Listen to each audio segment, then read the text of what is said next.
आज की क्लासेज में हम लोग कंसेप्ट ऑफ मोशन ट्रांसफर की बात करेंगे। मोशन ट्रांसफर का मीनिंग ये हुआ कि इनपुट मोशन के कॉस्ट पर आउटपुट कैसे मोशन लेते हैं। हम लोग दो टाइप का अपने डिवाइसेस पढ़ते हैं, सिस्टम पढ़ते हैं। एक जगह इनपुट मोशन दिया जाता है और दूसरी जगह हम उसके करस्पॉन्डिंग एक आउटपुट मोशन लेते हैं। जैसे हम सिंपली बात करें, फर्स्ट ऑफ ऑल पहले तो हेडिंग दे देते हैं आप लोग की, मोशन ट्रांसफर। मोशन ट्रांसफर, इसमें जरा ध्यान दीजिए। फर्स्ट आपका ये मोशंस है rotation to rotation, rotation to rotation. ध्यान दीजिए, इसका मीनिंग ये हुआ कि इनपुट पर क्या है, इनपुट पर क्या है बताइए आप लोग। इनपुट पर भी आपका रोटेशन है और आउटपुट पर भी क्या है, आपकी रोटेशन है। अब इसका रियल फेनोमेना जो है इसको देखते हैं, ध्यान दीजिए। इसका रियल फेनोमेना जो हम लोग प्रैक्टिकल लाइफ में फिजिक्स के ऊपर पढ़ते हैं, इसको हम लोग प्रैक्टिकली एग्जिस्ट कराते हैं। जैसे हम लोग के ट्रेन जो वर्क करती है, ट्रेन की कपलर जो वर्क करती है, इसी मोशन की कंसेप्ट पर वर्क करती है।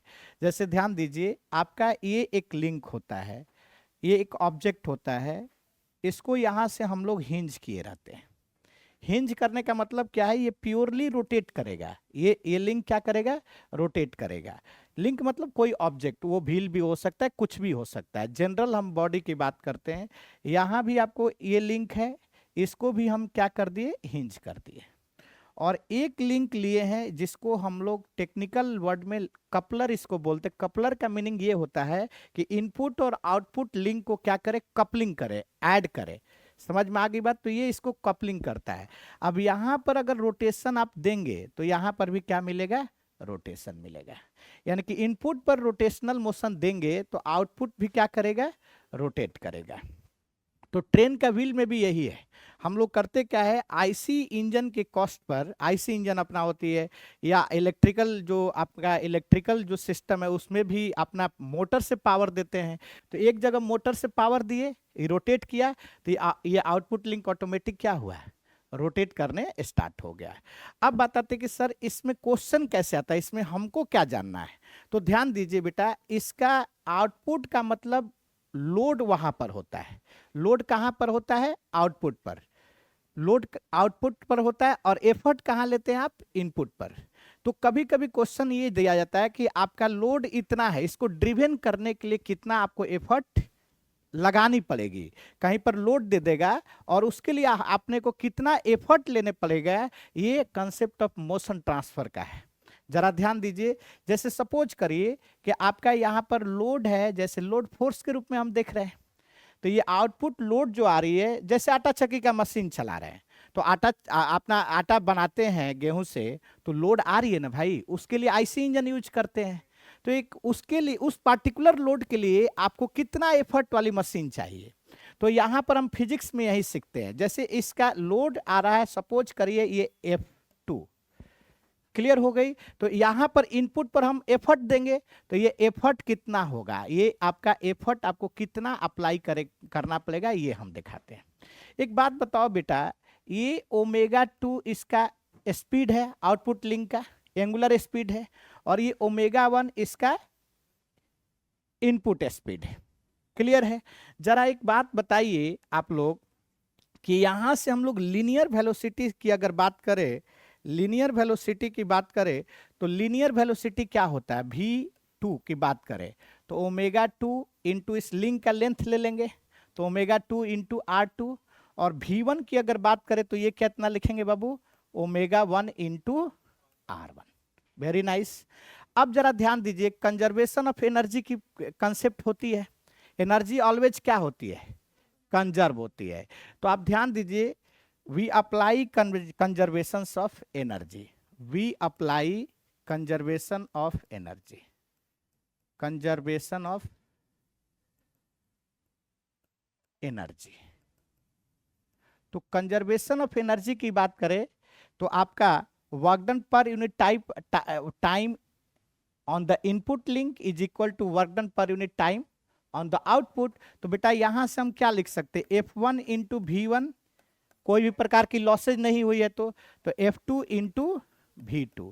तो आप जरा बताइए, तो लोड पता है हमको, तो ये F1 कैसे कैलकुलेट कर लेंगे, F2 V2 बाई V1। यहां से बेटा हम लोग इनपुट लिंक पर जो फोर्स अप्लाइड कर रहा है, मतलब एफर्ट की बात करेंगे, वो हम कैलकुलेट कर पाएंगे। तो हमारी मोशन ट्रांसफर में यही कंसेप्ट पढ़ना है। ये तो छोटा सा हम एक बॉडी सिस्टम बनाए, ऐसा बॉडी हो सकता है 20 मेंबर से बना हो, और तब आपको इनपुट की डाटा पूछा जा सकता आउटपुट की डाटा दे करके। तो ओनली मोशन को देखना है कि इनपुट पर के कैसा मोशन है और आउटपुट पर का मोशन कैसा। इंटरमीडिएट देखने की कोई जरूरत नहीं, आपकी टाइम बर्बाद होगी। आपको क्या करना, आउटपुट का मोशन देख लीजिए और इनपुट का मोशन देख लीजिए और कंजर्वेशन ऑफ क्या लगा दीजिए, एनर्जी अप्लाई कर दीजिए, ये काम होगा। ये मिसलेनियस कंसेप्ट का ऐसा क्वेश्चंस बनते हैं। तो चलिए इसको हम लोग प्रैक्टिकल से सीखते हैं, क्योंकि देखिए कोई भी चीजें जो भी थ्योरेटिकल पोर्शंस है उसको प्रैक्टिकल से करेंगे तो ऑटोमेटिक क्लियर हो जाएगा। तो आइए बेटा मोशन ट्रांसफर के कंसेप्ट को हम लोग देखते हैं। आइए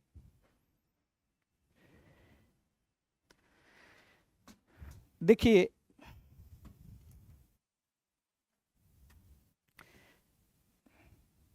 ये पहले हम लोग देखते हैं, ध्यान दीजिएगा आप लोग, ये दो बॉडी को हम कनेक्ट किए हैं, इसको पिन ज्वाइंट मतलब हिंज किए हुए हैं।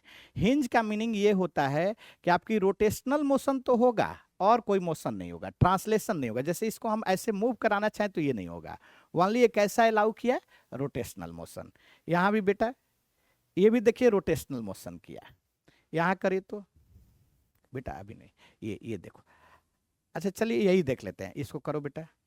अब देखिए ये मैकेनिज्म को देखिए, ये आउटपुट लिंक है, इस पर लोड है, और ये इनपुट बॉडी है जिस पर हमको एफर्ट लेना है। एफर्ट कहाँ लिया जाता है, इनपुट बॉडी पर, और लोड कहाँ आता है, आउटपुट बॉडी पर। तो ध्यान दीजिए, इस पर हम लोग एफर्ट लेंगे, देखिए रोटेशन टू रोटेशन दिखाई दे रहा है। ओ माय गॉड, ये कैसा दिखाई दे रहा है बेटा, रोटेशन टू रोटेशन। हम लोग अगले क्लास में रोटेशन टू ट्रांसलेशन भी देखेंगे। तो ये रोटेशन टू रोटेशन दिखाई दे रहा है। इसी कंसेप्ट पर बेटा अपना रेलवे का जो कपलिंग होता है, इंजन का जो व्हील होता है, इसी कंसेप्ट पर वर्क करता है। इसका भी हम लोग प्रैक्टिकल लेकर के दिखाए। थैंक यू बेटा, इसका भी प्रैक्टिकल हमारे पास है। चलिए, जो हम लोग अभी प्रैक्टिकल किए और मैथमेटिकल फॉर्मुलेशन से भी देखे फिजिक्स में, उसको हम लोग एक्चुअल लाइफ में ट्रेन कपलिंग में यूज करते हैं।